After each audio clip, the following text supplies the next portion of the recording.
Hi guys, today we're going to be talking about this Almay makeup. It's the best blend forever, and I've already been using it for a couple of weeks and it's worked out quite nicely. I was a little concerned because I do have sensitive skin and breakout prone and kind of respond to just about anything, so I'm glad that that didn't happen. And I'm going to pause this video in just a second, starting with a clean palette here. I have zero makeup on. I cannot believe I'm actually doing this video with no makeup, but we'll see how it goes. All right, let me just pause this real quick, get myself into position, and then I'll apply the makeup so you can see what the consistency actually looks like. And then you can make your own decision as to whether or not you think it might work for you as well. All right. Okay, all ready to go. So I'm wearing black today, so I don't have any green or blue hues that bounce up to the face so that you can get a true feel for what the color actually looks like. So I'm going to open the cap here, and right away you see this little sponge that comes with the product. You could say I've already used it for the last couple of weeks, and I actually don't use a sponge.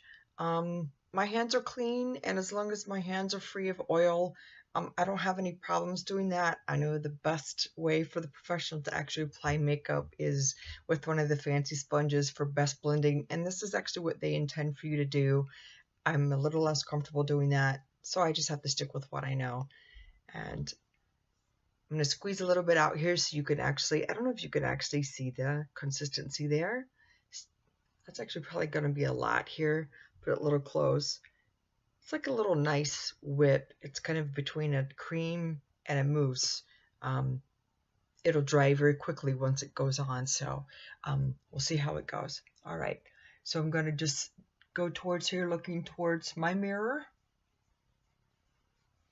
As I said, my hands are clean, so I don't have any problems with my face breaking out, just using my fingers. Obviously, for optimal application, it would be best to use a sponge. I'm not following the directions clearly as they want, and some fancy makeup artists will probably let me know that, but I think each person has to work within what they're kind of used to doing.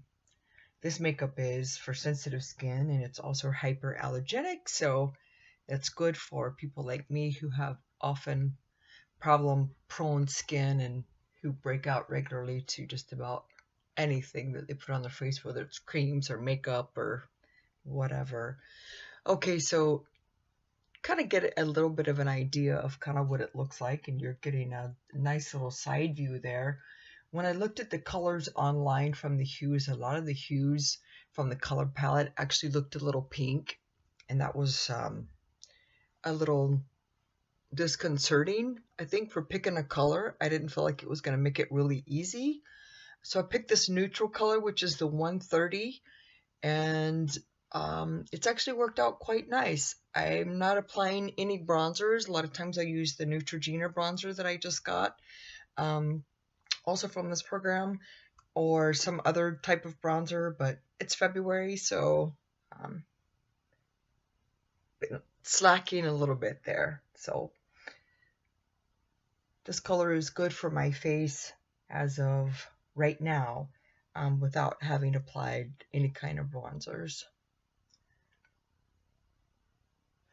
All right, so I'm just going to blend it in a little bit more here. It's drying very, very quickly onto the skin.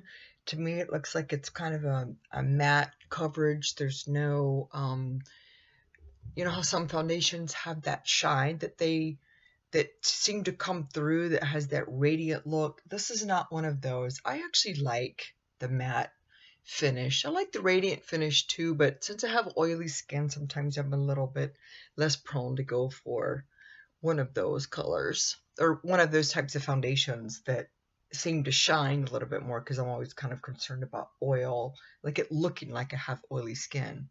So to me, this is a medium coverage. I don't know if you can see or what you think. It looks like to me it matches pretty well. Again, this is the neutral. It's the 130.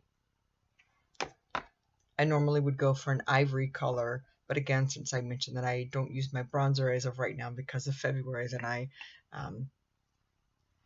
chose this color hoping that it would be a match. So if I had actually gone to the store, they might have had some testers there that I could probably have chosen a color, but I got pretty lucky actually with the first try with this one. So, all right, so I'm just gonna let it sit for a second. I'm gonna inspect it a little bit, make sure it's blended quite well before I apply kind of like the rest of it. I don't really like it all too much underneath my eyes. I don't use concealer underneath my eyes because, well, we don't want the dark circles underneath the eyes. I also don't like the look of the concealer all the way around the eyes where it's really white and bright, and I haven't found one I really like, so a lot of times I'll just use my foundation to go there, but this one kind of irritates the corners of my eyes, so that's simple enough. I just don't apply it there. All right, let me go finish the rest of my makeup, put on some Almay finishing powder, and then we will come back and see what we think. Okay, so I'm back. I finished the rest of my makeup, put on a little bit of blush, and I love the Almay finishing powder. It always goes perfectly. I love a lot of the Almay products. Actually, I've been using them for years. They have some fabulous eyeshadows, and I've used some of their foundations. Their finishing powders are great. And then this one is an awesome product. Best blend forever. Kind of sounds like best friend forever, right? Maybe it will be. Who knows? Anyway, I really like this makeup. I like the consistency of it. I like the fact that when it goes on, it feels silky smooth, goes on and dries quite quickly. I do feel like it's not too heavy. It's a nice medium coverage, maybe a little bit more than a sheer coverage. But you know, you just need makeup to kind of accentuate and cover up a little bit of maybe red splotchy places that you have, kind of even out the skin tone. We kind of like that beautiful finish that the powders also add to the makeup once we're done. And who doesn't like a little bit of mascara, right? I'm not a professional, so I just do what I can to try to enhance a little bit.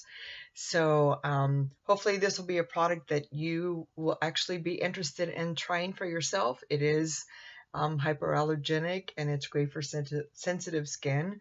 I didn't break out at all, which is a miracle actually, because I break out to everything. So I'm really excited about that. When I definitely start applying the bronzer when summer kind of rolls around, I think I would be apt to go back and choose a different color to update that goes with the bronzer a little bit better, because this might end up being a little bit too light for a nice little tan. All right, I hope you guys enjoyed this video. I hope that I said something that helps you make a decision between this product and maybe something else that you were deciding. If you have any other questions, feel free to ask. Have a good day.